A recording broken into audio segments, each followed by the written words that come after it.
Hi, good morning, everyone. Welcome. My name's Bonnie Dorsey, and I'm a CCFM staff member, and I'll be moderating your session today. I've already started the sign-in sheet coming around, and remember, if you need AIA credits, be sure to list your number and make sure your email is legible.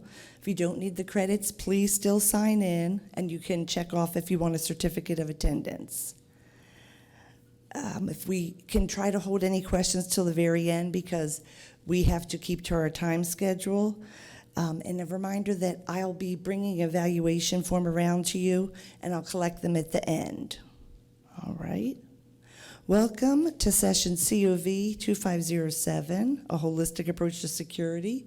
This session is 1 hour and is certified for AIA for one learning unit, HSW, Health, Safety, and Wellness. Our speaker today is Casey Sensnick, and Casey's an educator and serves on the technical committee for Partner Alliance for Safer Schools. She is also a proven grant writer as well. So today we welcome you, and I'll turn it over to you. Thank you.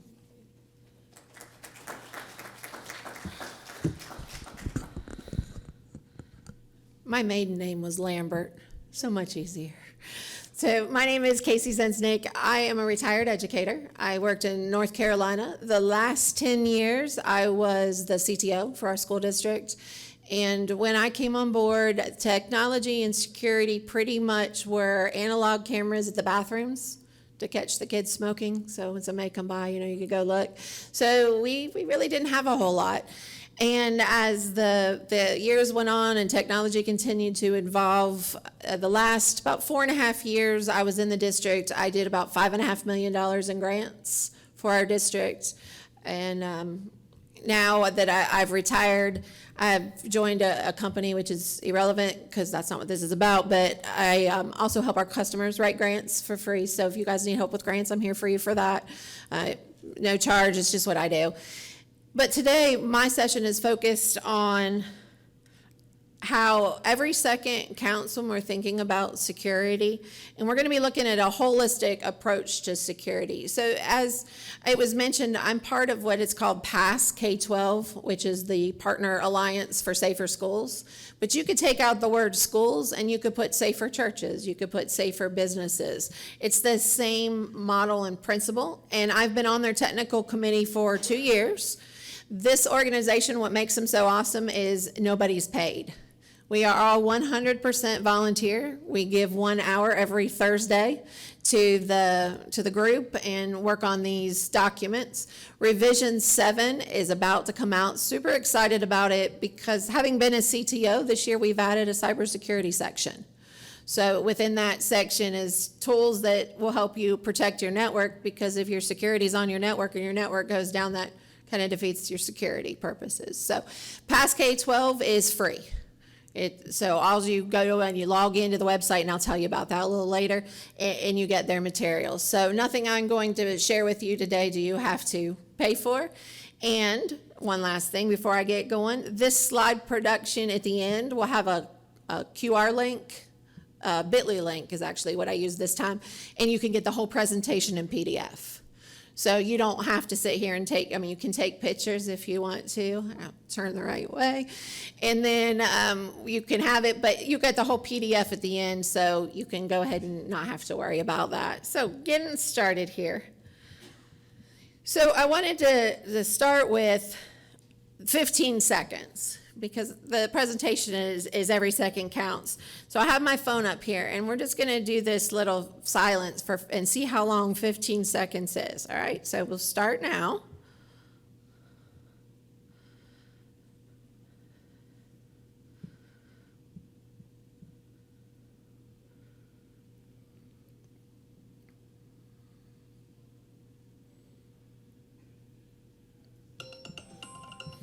Kind of feels like a long time. It definitely feels like a long time when you're standing up here and everybody's staring at you. As a teacher, they told us to wait 30 seconds. Imagine that. So that felt like a really long time. And so there was a purpose for that, because sometimes it seems like when you hear about 15 seconds, you think, oh, that's really, really quick. That's hardly any time. And then you sit there and you kind of wait 15 seconds quietly, and you're like, what? That kind of felt like a little longer than I thought it would be. Well, if we look at the third bullet down about a handgun, can usually shoot 2 to 6 rounds per second. So if we take the middle ground, you're just average, and we multiply that out with 15 seconds, that's 45 bullets from that 100 potential Glock mag. So imagine if the door was locked and we saw the person coming and we had 15 seconds, we probably could get pretty good distance away. If the door wasn't locked, then we had that instantaneous, and in 15 seconds, 45 bullets potentially have sprayed across the room.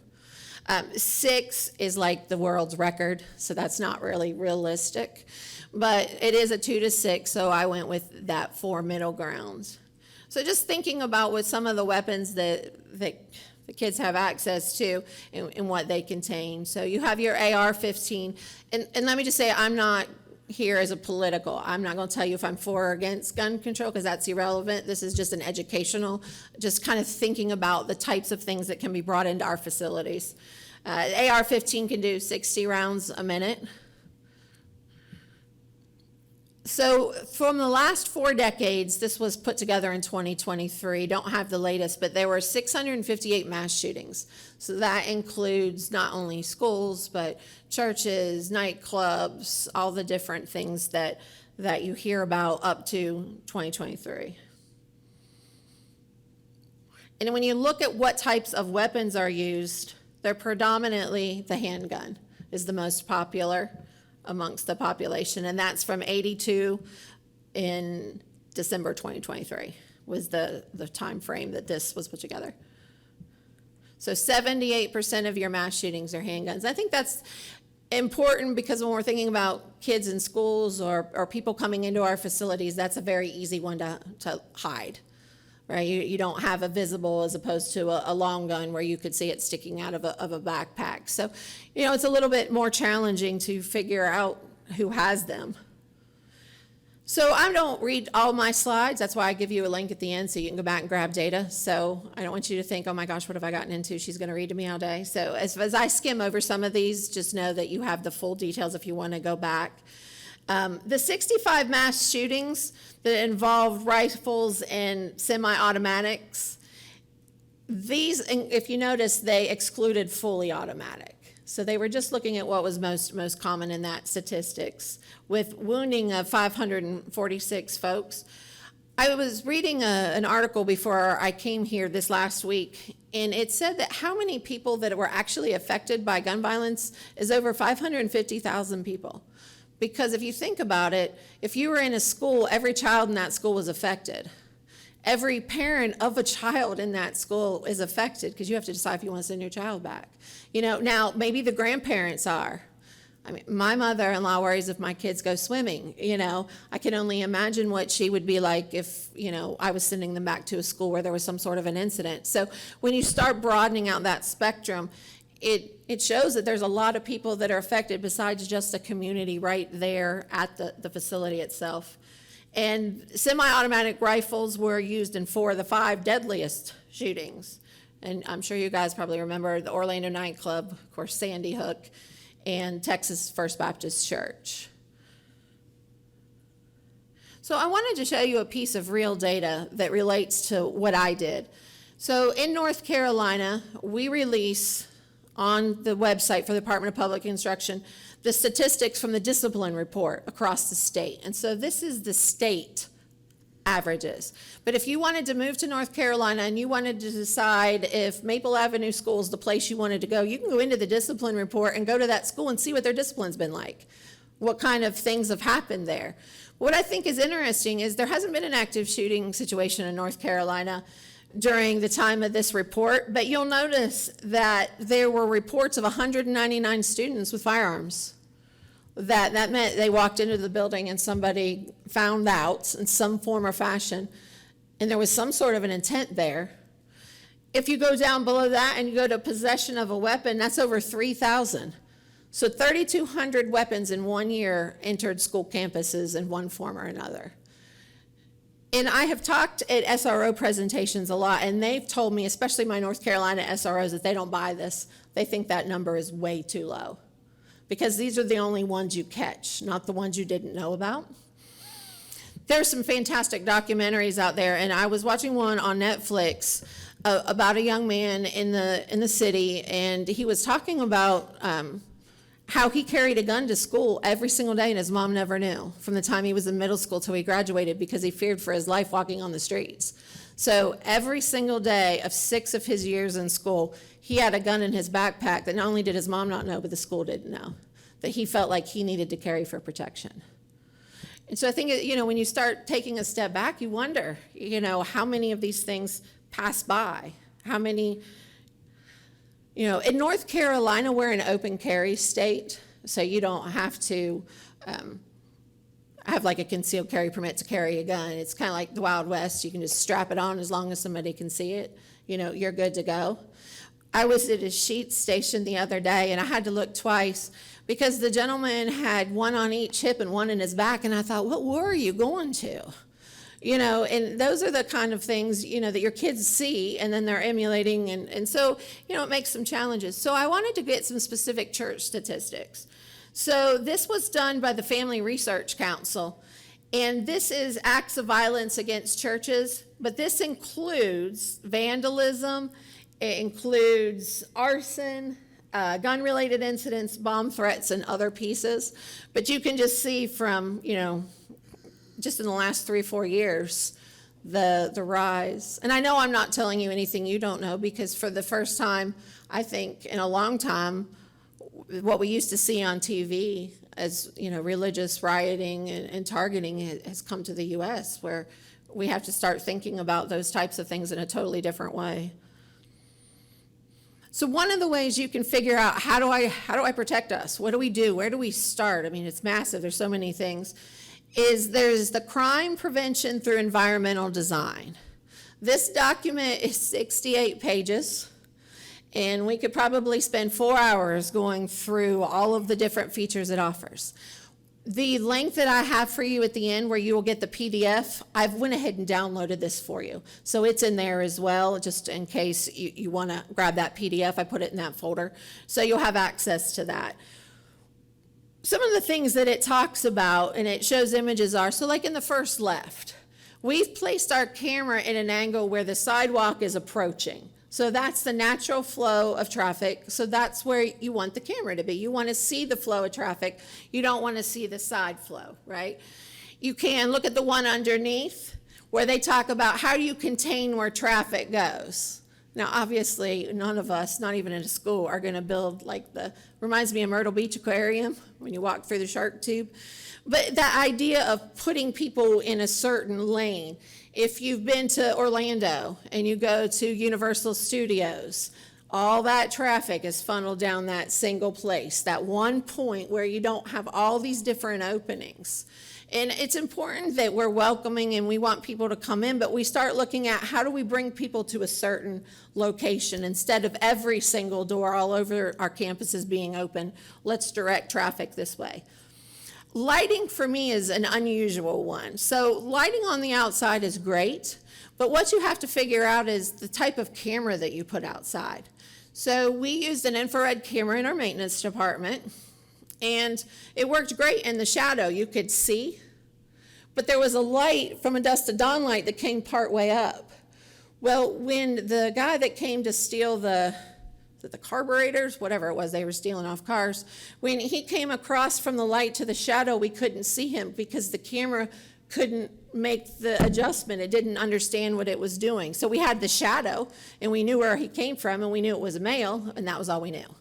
So what we did was we said you have 2 options. Turn off the dusk to dawn light, use all infrared, or put up another light. So put up another light, you can see perfectly. So sometimes when you install cameras, you need to be thinking about that exterior, what you're looking at, how your lighting is. You may need to add lighting or ironically take it away, depending on the situation. And finally, the last one there that you see on the right, notice how high up the trees are. So you don't have to mow down your landscaping. A lot of people come in and say, well, if you want cameras, you're going to have to cut this tree, cut this tree, cut this tree. Not necessarily. You can just shave them up so that the camera's underneath them. And they do look kind of funny for a little while, but eventually, you know, they're just taller poofy trees, and they're out of your way. Sometimes, though, a tree, you know, the trunk itself is in the way, and you don't have a choice. We had an elementary school with probably the most beautiful landscaping in the entire district. The parents really put a lot of effort into donating and creating this. So by the time cameras and all of this was needed, it was mature landscaping, but we couldn't hang a camera because she had so many of the Bradford pears and all these beautiful trees. And we were like, you know, we're going to put them up, but you're just going to see trees. You know, you're going to have to figure it out. So she mowed them all down, literally, took them all. And she put a sign outside. I love her to death. Please excuse our mess. We're teaching our students environmental practices. We will be planting. And then they were going to do a garden, and they were going to do some bush tending. So she turned it into a whole outdoor learning classroom, because it went from all the pretty landscaping, because cameras were more important, to we're going to teach the kids how to garden. I mean, she had signs made and everything. I thought that was just a great idea. And the parents thought it was really cool too. They're like, oh, we'll donate vegetable plants. And, you know, all of a sudden the community's back involved again. So, you know, there are creative ways, if you have to cut down some landscaping, that you can go about it and be hopefully okay with your public. So in the CPTED document, which I also put the link here as well, like I said, I already downloaded it for you. But one of the things that this design plan does is it asks you questions. That's your evaluation, and there's simple yes and no's.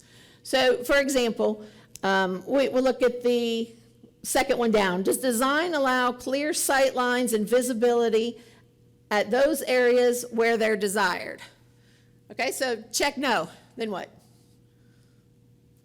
There's nothing else, right? It's just no. There's no, what do I do next? What's the plan, or how do I go about it? You just check no and you moved on.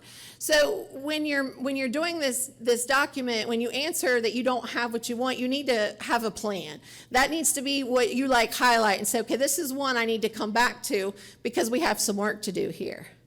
But the thing I think that's concerning about the document in this format is, what if you said yes? We've got it all covered. But then you go ask somebody else and they're like, no, we can't see over here, right? So there's so many layers within a building, within a campus, that we have to make sure we cover. So if you're using this checklist, you're gonna have to think a little more outside the box than just a straight yes or no. Take a minute to make some notes so you know what it is that you still need to do. Then you have the design idea by defense in depth. And this really is the principle that there's not one solution that'll solve it all, right? Just locking your doors isn't the only way to do it, or just having cameras, or just a weapons detection system, or just whatever it is, that you need multiple layers to do this. And this strategy is all about delay, right? We're trying to delay the person from getting in versus a hard stop. You can't be an airport.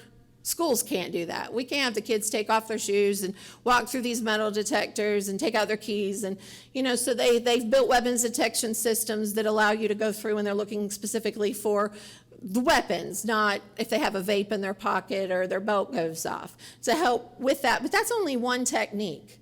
It doesn't do me any good to have weapons detection systems that when the tardy bell rings and class starts and a kid comes in late, they don't have to go through the system. What's the point of the system, right? It doesn't do me any good if I leave the back corner door open because teachers like to come in that way and it's unlocked. So all my kids have now learned, oh, there's a back door open.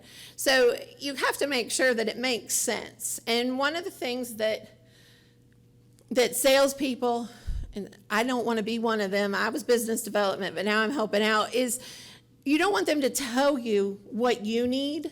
If that's what you're doing, if a salesman's coming to you and they're saying, you need to do this, this, this, and this, then that's probably not who you want to work with. You want to talk to somebody that starts the question with, what do you want? I need to help you. I need to know what it is that you're trying to do. Are you trying to lock your doors? Are you trying to see outside? Are you trying to secure badge access for certain areas? What is it you want to do?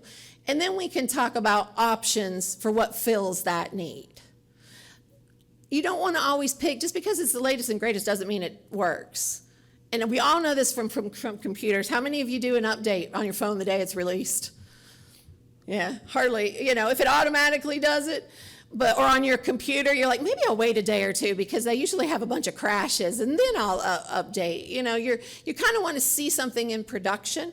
So that's also something you want to do. If you're looking at something, whoever it is that you're working with should be willing to give you some sort of a demo, whether that's going to a neighboring place to see it in action, providing you maybe with a test camera, giving you resources, something more than just saying you should because I said so.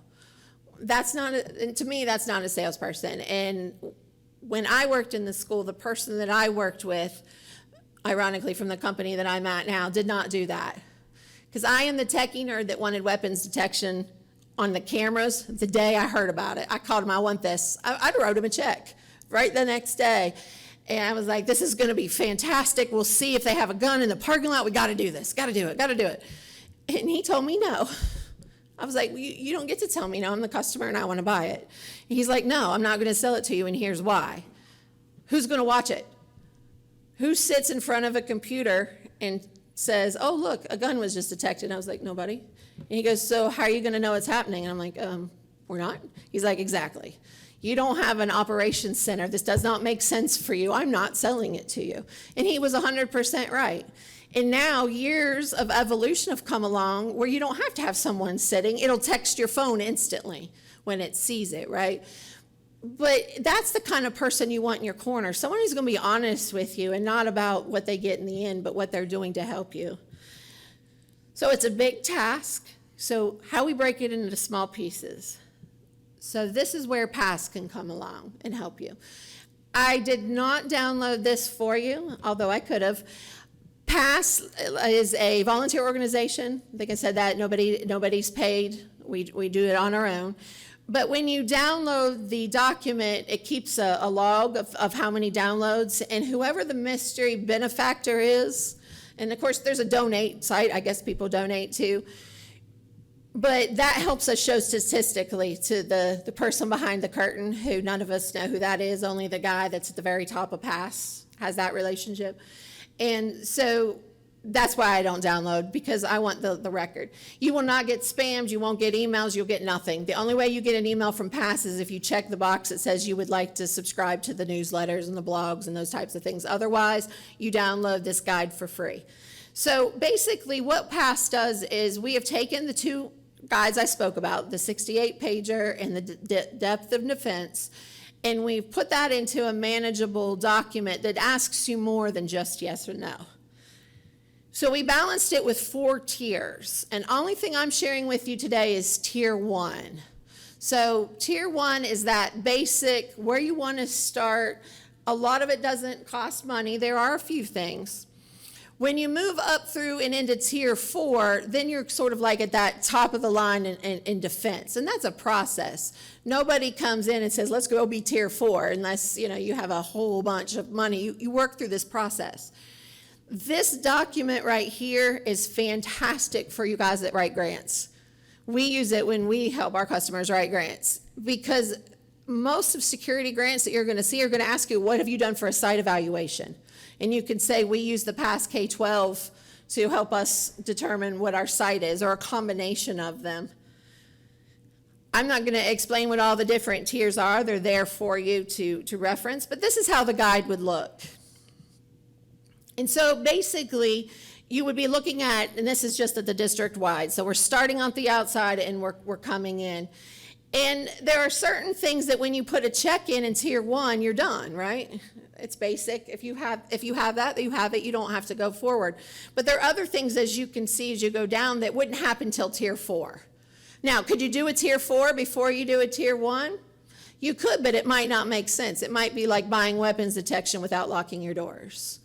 You could check that box, but it would really do you any good, because everybody can come in from other places. So what I've done is I have taken the PASS guidelines at tier 1 only, and I've broken them down to show you in this format here. And if they are in green, that means they require some sort of funding. Doesn't necessarily mean it's a massive amount. But one of the things that you'll notice that a lot of these in tier 1 are in black text. And that just signifies that you don't need any money to make that happen. So, for instance, safety policies and procedures, if you don't have those in place, that would probably be a good place to get started. So you don't really have to pay anybody for that. A dedicated security director, maybe you'll have to hire somebody. Maybe you have a retired parishioner that wants to be that position on a volunteer basis. You know, somehow, though, those usually cost a little bit of money. Ensuring the maintenance of your technology, a lot of times, especially when grants, you get a grant, the grant asks you, what are you going to do to maintain it after the grant money's done, and you have to explain that. If you're not writing a grant, then you need to be thinking about that. What do I do when the camera is still perfect, but the dome has been sun bleached for the last 4 years? Do I have a budget item to replace that dome or to fix a broken camera? Or we had a school, it was really kind of funny, the grounds crew was doing the mowing, and he had a tractor with a roll bar, and he went under the awning and took out the quad camera on his way by. And then it's just swinging. And then he went over and he stuck it back up on the ceiling and then just left it. Of course, we figured it out because the way the motion in the video, and so we were able to, go in and fix it because we had the budget for that. So accidents like that happened. You have a budget in the background to help you when things, go kind of crazy like that you don't really think of. Conducting lockdown drills. I'm going to talk a little bit about this throughout the presentation, but I asked the last group, and how many of y'all have done a lockdown or a safety drill on Sunday in the middle of service? Nobody. Would you know what to do if somebody walked in and decided that you were the target today? I don't know. I asked this question at the National Church Conference in Chattanooga about 4 or 5 months ago, I guess it was now. And I had a couple people come up and talk to me afterwards, and one told me what they do is they have a rotation of a parishioner that sits on the back pew, and it's their job, which it blows my mind, but to literally shoot the person in the back because they would have walked past them if that's what their intent is. And I just think, a normal person to put that on them, I think is really, really challenging. So what is I don't have a solution for you for this. Then another one told me they had armed guards in the vestibule. And I think about taking my kids, they're grown up now, they're 20 and 24, but to church and just being like, we'll see ya. It's Wednesday night supper. They go sit with their friends. We all went to our classes. I went to choir. We met at 9 o'clock in the parking lot, never thought another thing about it. And now we're starting to think, all these kids and all these classrooms on Sundays and who could be coming on. And it's a whole different world. And it doesn't make sense in your head that you should have to do that at a church facility. But you're all here because, this is kind of where we are. Visitor management systems can be as simple as somebody logs in on a book. You write down their name or their driver's license number, or they can be as elaborate as it takes a picture of their driver's license and does a search to see if they're a sex offender, prints out a color badge. Depending on the program, it could sync up with your camera software. And if you're trying to find them, your cameras could say where they saw them last in your building. So you can go really in depth and high tech, but you can go really simple. But you have a way to know who's in your building that's a visitor that doesn't belong. Student and staff identification, and then most people are doing this now just because it's the law for teaching, having to do a background check. But do you background check your volunteers? So, if you go on a field trip and a parent wants to volunteer, we require that they get a background check before they're allowed to be a volunteer to go on field trips. This one I think is a really good one. I want to point it out. And you'll see it mentioned a couple different ways under architecture. Entrance is marked with some sort of numbering system for first responders. So the way we did that is when you come on your campus, you can just think of it like a clock. And so the front door is door number 1. The door over here becomes door number 3, and we numbered all of our doors. So if we had an event, we don't have to say it's in building B, it's in whatever, because there's a logical way that the numbering, we say 13. We need you to go to door 13. That's where the event is. They know exactly where they're going. Or building A, if you want to go A, B, C, D. However you do that, that's just a plexiglass sign. Very inexpensive. You can even home make it yourself. And then bring your first responders onto your campus, onto the church grounds, and say, just want you to see what we've done. And so, if we call 911 and we say there's an emergency, in classroom in building D, this is D, and you can see it, and this is the door, that you need to go in. We went one step further. Our numbers are green if there's a badge access at that location, and they're red if there is no badge access. So law enforcement that has badges that can open the doors, even in a lockdown, if they go to a red door, there's nothing there. The way they're getting in that door is old school. They're breaking it down, or they're going to a different one. We had one particular high school that has 110 exterior doors. So what we did there was we couldn't monitor all those doors, and we certainly weren't going to number them. We just made every classroom that had that exterior door, we blanked it, and we didn't call it a door at all. And so law enforcement knows door 13 is not going to literally be 13 down on this side, that classroom doors, we're talking main entrances. So there's some creative ways to do that, but letting them know is a great help, because then they're ready to go when they get there. So we can keep going. Video surveillance, you have, detection and alarms. A lot of folks like the centralized viewing. So if you have, say your organization, you have a high school, a middle school, and an elementary, plus all the other grounds, you can get what we call single pane of glass, but a piece of software that will let you bring all them into one location so that you could look at them all at the same time. So there are ways to do that. You can lock people out of certain views. You can allow views. And we did that, and we paired with our 911 centers. So when there's a call, they have access to that video. So there's some things there you can do to help as well. Then you get into your parking lot perimeter, and you start thinking about the different pieces here. You'll notice the link under policies and procedures for the NCS4 best practices for outdoor activities. So PASS did not dive into outdoor activity security. We just point you to this direction. So if you got a big outdoor event, maybe a wedding or a soccer game or Easter egg hunt, then you could take a look at that and see some ideas and guides that might help you make that safer, for your event. Again, we're back into signage. You see that a lot. You want to have a policy about it, then you want to actually do it. So people in the parking lot know where it is that they're going. You want to have the cameras so you can see where they're going. One nice thing is if you direct traffic to only specific doors, you can start small with your cameras. So I have 4 doors at elementary that are access controlled, and the only doors that people should be using. So that's where I put my first 4 cameras. And so we started with 4 at elementary. We did 6 at the middle school and 12 at the high schools. And that's how we started with our cameras until we eventually got where you can't walk on campus without being seen. So by the time I left, we had no public space on our campus could you be without not being on a camera, minus classrooms. And we don't consider bathrooms public spaces, obviously, but like hallways and that type of thing. So we slowly did that, but we slow rolled it by matching it with different pieces. Then in the parking lot perimeter, you see there's a lot more here in green, but parking tags are really good at high schools. Then if there's a car, that something seems different, they don't have the tag. It can kind of figure out what's going on.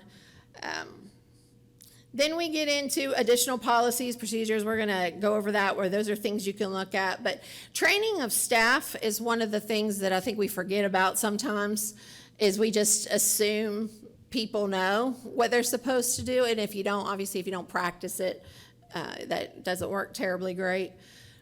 Architecture, this is all in green, because when it's architectural, it usually costs you money. Signs cost you money. Securing a vestibule, I spoke to a gentleman from the diocese, and he said where they were located, they have full glass bulletproof doors so that they can see who's outside and get a good look at them and have a conversation before they let them to come in to speak to the bishop, just because they're in an area where they need that. I thought that was interesting. So bulletproof glass and window film are not the same thing. So when you hear if somebody tries to say to you, we have window film, they should say the word resistant. Resistant, okay. It's going to fail. But the thing is how long it gives you between the window failing. So you might be able to get 10 or 15 rounds into it before it finally fails. That could be our 15 seconds that we're already down the hall. So as far as it being bulletproof, that's not what that is. Bulletproof is literally thick glass, that stops it. But it does do a really great job. I've seen it live demoed a couple of times.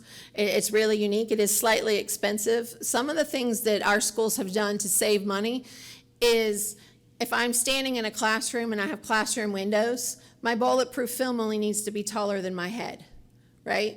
I don't have to go clear to the top because the active shooter is not going to go out and get on a ladder and go over top of. So I've got resistance where you can't straight line me. And when that first or second one hits, we're going to know we don't need to be in this room and we're out the door. So that's a way to cut savings, is that you don't have to necessarily do the whole window.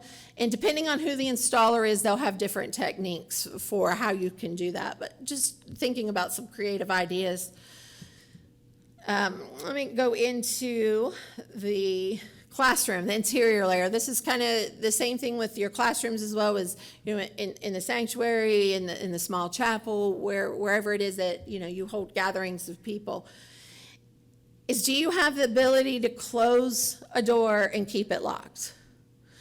And I know, especially in our historic churches where you have these amazingly beautiful wood doors and they're original, that nobody wants to drill into them and put a locking system, right? So thinking creative about what type of locking can you do that maybe doesn't affect the architecture, the historical, but gives you that ability to lock a door. The shelter area, maybe they're slowly going away, but I've been to conferences where you'll see people that'll sell you a giant cube to put in the back of the room. And all the kids are supposed to get in this cube because it's supposed to protect them, Okay, so first off, no active shooter has breached a locked classroom in the United States. There's some that'll argue some foreign stuff, but in the United States, they have not done that. So you don't need a whole panic kind of room built into your rooms. You just need to figure out where are you going to go to be out of line of sight so that you can't be seen. And that classroom window can be as simple as a piece of parchment paper or bulletin board paper that you roll down to cover the window when you want to block it out.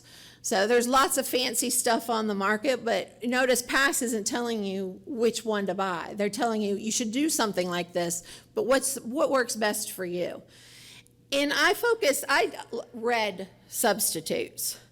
Because so many times when I do the presentation on security, I'll say, how many of you train your substitutes when they come in?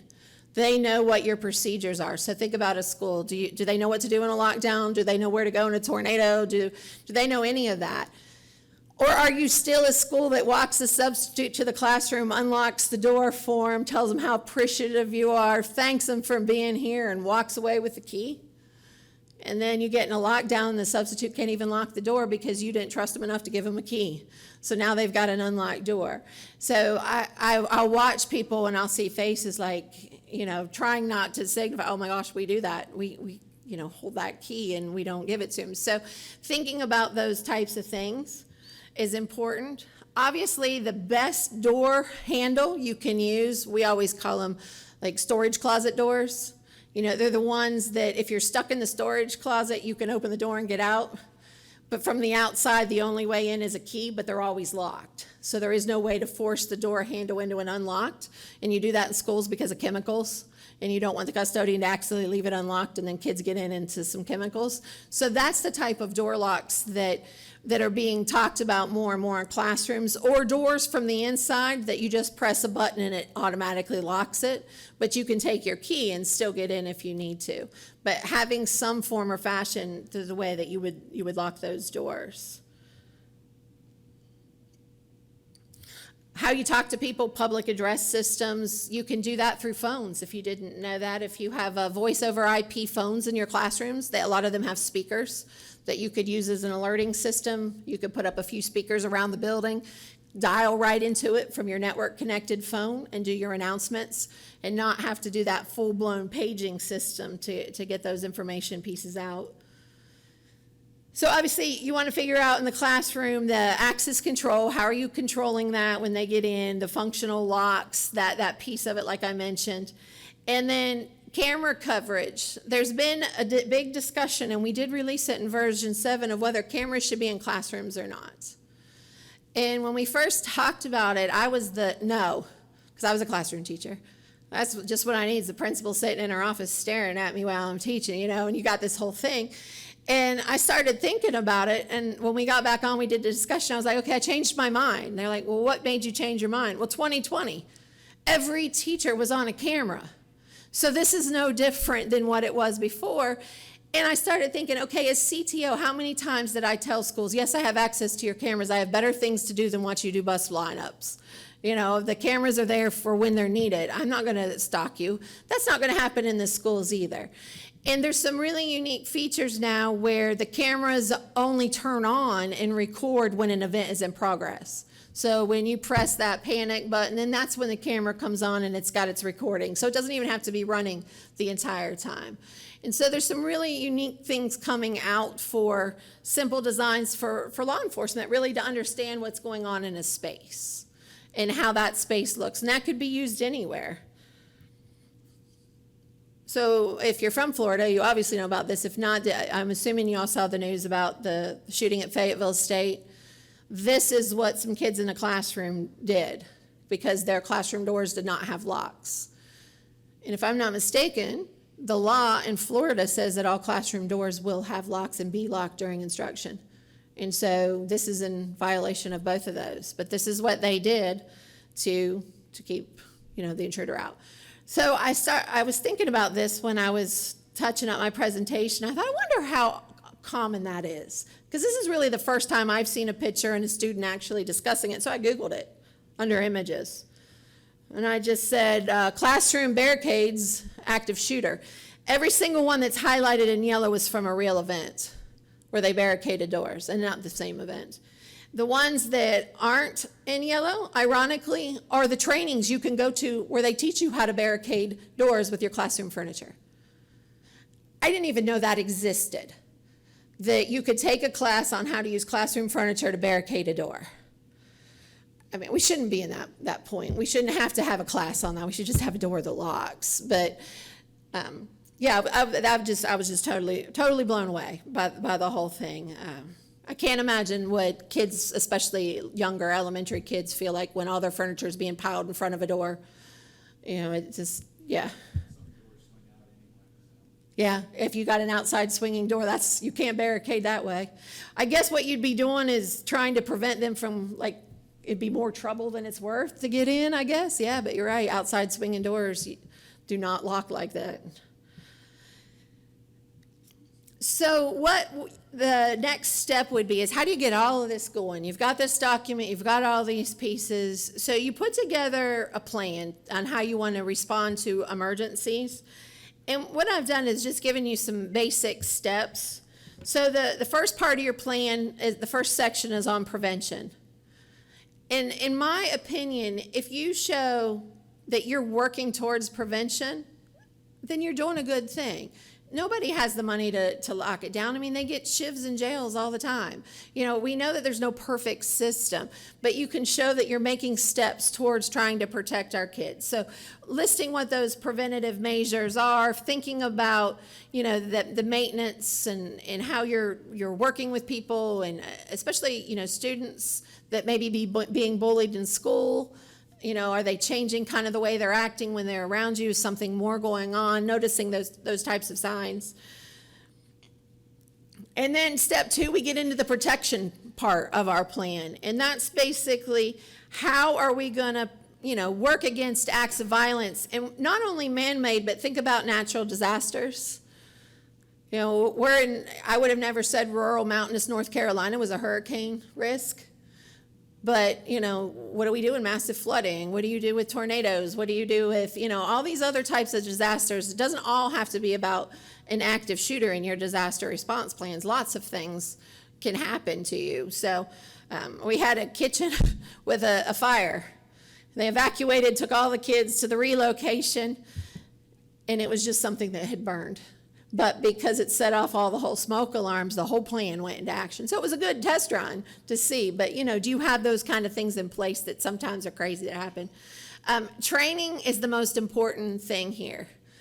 And we've never done it where I go. And you all have said you've never done it, but how do you handle the congregation in an event, or your Wednesday night suppers? Everybody's, in the big gym area where the kitchen is, and something's going on. What are you going to do? I mean, think about it. I don't have an answer. Like I said, it's just something to think about. Then you come to the mitigation part of your plan. And that's where you're going back through, you're checking to make sure that things are where they need to be, that the lights are still working, that our assessments are showing that we don't have any hazards that we didn't know about. Talking to the person that's put the trash can in the back door for the 4th time this week, and those kind of things that, you do to protect yourself along the way. And then response. And we really worked with our law enforcement. We actually did, as a district in the summer, with all of our administrators and all of their school improvement teams, a live simulation. And we pretended an event had happened. And what we did was the simulation of what it's like to unload an entire school of kids with parents, with law enforcement, how would they direct traffic. And we did a reunification site, and we went through all that. And you learn a lot by doing one of those simulations for what it would be like. So, you can document all of that. You can talk to them. They may have some ideas for you. It'd be really helpful now be careful, because the fire department will want your password. They'll want your keys. They'll want your badges, and I'm like, you can break down a door. You can drive your truck right through it. Unfortunately, I can't give you that piece. So sometimes, because they're very eager, and I love that about them. But ours are all volunteer. And I'm like, I can't hand you as a volunteer a key to my building. I don't know you from, So you kind of have to, when you work with them, kind of figure that one out. And lastly, which hopefully, we all pray this never happens in our areas, but is recovery. And should you ever get into this stage where you need to recover, and maybe it's just a tornado and it took a little tiny piece of your building and everybody's fine. But that process of how are you going to do that? What services can you enact and bring forward? And I do want you to know that the federal government has a grant, and it's basically, they'll give it away. So if you have been in an active shooter situation or something of that nature, you can apply for that grant, and then they will award you that money. I met a gentleman from Florida in one of my sessions who told me that they had received that grant after their shooting. So that is something that's available for funding, so you can get that instantaneous mental health, the pieces that you need to start putting everybody back together, so to speak. So thinking about that plan, what about our people with accommodations? So I didn't admit this to the last class, but I turned 50 today. My mother-in-law said, "You're at the top of the hill. Welcome for the ride down." I was like, "Thank you." But what about the older people in our congregations that can't move as fast? What are we going to do for them? What about folks in a wheelchair or a walker or a cane, or kids with special needs? My niece has Down syndrome. How are we going to handle in an emergency these other folks that aren't like us, that are just going to sprint out the door and, run for our lives kind of a thing? So when you're doing that in your plan, you got to remember these other special communities. A classroom of 15 3-year-olds is going to be a challenge to round up compared to a classroom of 13-year-olds, because at least you can have a conversation with, theoretically, you can have a conversation with a 13-year-old, where a 3-year-old's not going to comprehend, what's going on and what you're trying to get them to do. So making sure you realize that in that system, whether, like I mentioned here, like a buddy system, do you have your friend, or do some of the folks that are in the church be assigned some people to make sure they get where they're needed to, in the event that you would need to do that. And if you're running a school, then do you have the go kits with the medications? How are you handling? Because that's a huge one with kids and so many medications. If you're in a tornado, you're not worried about the medications. If you're evacuating for a fire, usually somebody in the front office is in charge of the red box on wheels. and they roll it out because it's got medicine, and kids' parents might not be there for another 6 hours, and you don't know what you could have. So, thinking about that if you're on the school side is really important to know what that Go Kit looks like, especially if you relocate, or if you guys have volunteered to be a relocation site, which is great. Where my husband teaches, the church actually is our relocation site for the kids there. So we worked with the church to make sure that we had some things on site, so when they got there, they were able to have the table to set up to start checking parents out, and we worked with them in that collaboration. So it goes both ways. If you're the site or you're going to a site, what does that look like? So here are the pitfalls that folks fall into all the time. So you have a planning team, but it's just you and your best friend, because you don't involve all the community. So try to get people from all different age levels and brackets and insights, so that you kind of really have a good whole perspective, because they may be seeing something that you don't. You don't worry about it, because it won't happen here. And I mean, statistically, it's not, but on the same extent, I'd rather be prepared. I wear tennis shoes on airplanes. I don't know that that necessarily is going to save me if we crash, but they say you should wear tennis shoes because they protect your feet better. It's just that whole idea of doing something different. Advanced technology or high cost does not mean better. Absolutely does not mean better. So that's why you don't want, like what I mentioned before, you don't want me to come in and say, use A camera instead of B camera. Why? Shouldn't I be coming to you and said, A, B, and C are all cameras that'll do what you want. This one's a little more expensive. Here's why. This one's a little less. Here's why. So you make that decision. Or you bring in somebody like my boss, his name's Kevin, who I'm filling in for, that was going to be here. He would come out and do a site evaluation, because he's certified to do that. You get somebody that's a third party that's not going to sell you something to help you if you need to on that site evaluation. All right, 5 minutes. So one of the things that happens too is a lot of times is we pick something this year and then next year we like something different, and they're two different systems. So I really recommend finding something in a general way that you like and staying consistent throughout, that product line, so you get that consistency, and it works, and you're not running between 4 and 5 different systems. Short-sighted planning, and this happens all the time, is you had an event, and what happens? Everybody and their brother is calling you. We were a malware victim in my district, and I had so many people call me the day after and want to offer me insurance.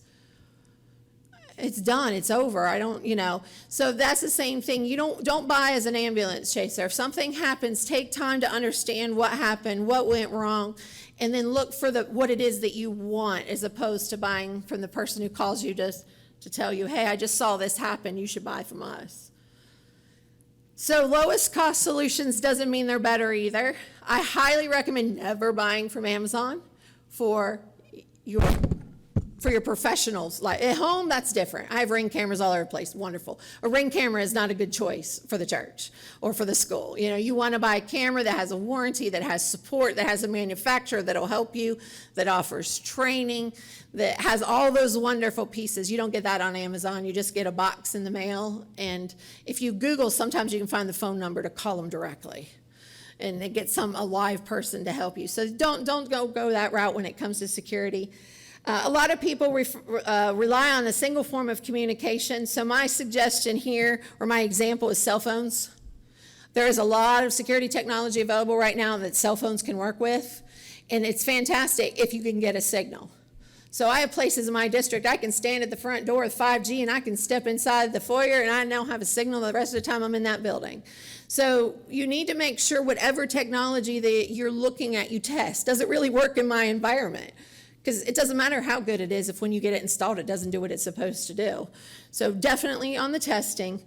And you're looking to balance what you need with what the risk is. So you don't want to be the person that's afraid to go outside, and so you get overly crazy, but then you don't want to be the person that doesn't think it'll happen here. You got to kind of balance what your neighborhood's like, what your area is, what makes the most sense, where your biggest concerns are. And finally, don't buy a solution that's looking for a problem. So I don't have a problem right now with X. I don't need to buy a solution that goes for that problem because that's not a problem I have. So you want to buy a solution because it's something you're trying to solve, not something that may come about, 5 years from now or whatever. Lastly, what I have provided for you is, these are all hot linked on the document, is a set of resources. So I do have a hot link to that document with the 68 pages of the threat analysis through the environmental design document. Pass K-12 is just passK12.org. Like I said, you can download it. You won't get spam. There's no cost. It just helps us keep track of who's using it. Schoolsafety.gov has a lot of resources if you're a school or if you manage any type of school on campus, as far as resources that are out there. There's emergency planning. Something that can be kind of fun to do, especially if you don't have a lot in place, is do a tabletop exercise and simulate an event and see how many areas you need to work on. It might be that you get about 30 minutes in and decide you just need to stop. We need to start here. But the tabletops are great exercises. And finally, this website is one that I use a ton, especially with grant writing, is the Gun Violence Archive. And I don't demo it live because you just never know on the internet and you can wait for days.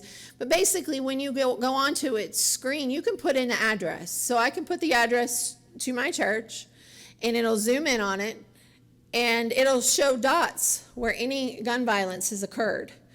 And so the further out you zoom, you're broadening your area. But you might think that, we're a great, we've got this great neighborhood, our communities, all of this. 5 miles out, there's a pocket of 20 shootings in the last 3 years. So you're writing a grant and you're saying, although violence hasn't reached into our facility, where, we're looking to prepare, because within a 5-mile radius, in the last X amount of years, X amount of things have happened. And it'll tell you, if you hover over the little dots, what the event actually was. And then you can narrow it down. Do you just want last year? Do you want the last 5 years? So that's a really, really great tool. This is me. So the bottom link, the bit.ly, bit.ly, the /25-CCFM-security, that will take you to the Google folder. And inside the Google folder will be this presentation in a PDF.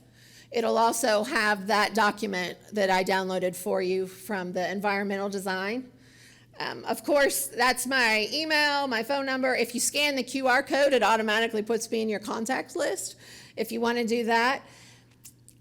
I will talk to anybody about anything at any time. So if it's just a question and you want to ask it, you want a resource, being on pass, I can always help you there and get you in touch with the right people. So please feel free to use me as a resource. From here, I'll be back at Catholic Purchasing's booth. They invited me to come along and hang out with them. So I'll be happy to answer any questions in here. I don't know, is there another thing coming in? You head to lunch after. Lunch, okay. So I'll be out there. If you have any questions, you want to talk to me, you can email me. It's my personal cell phone. So you can text me, call me, whatever. And I appreciate all of you guys for staying and coming. So thank you.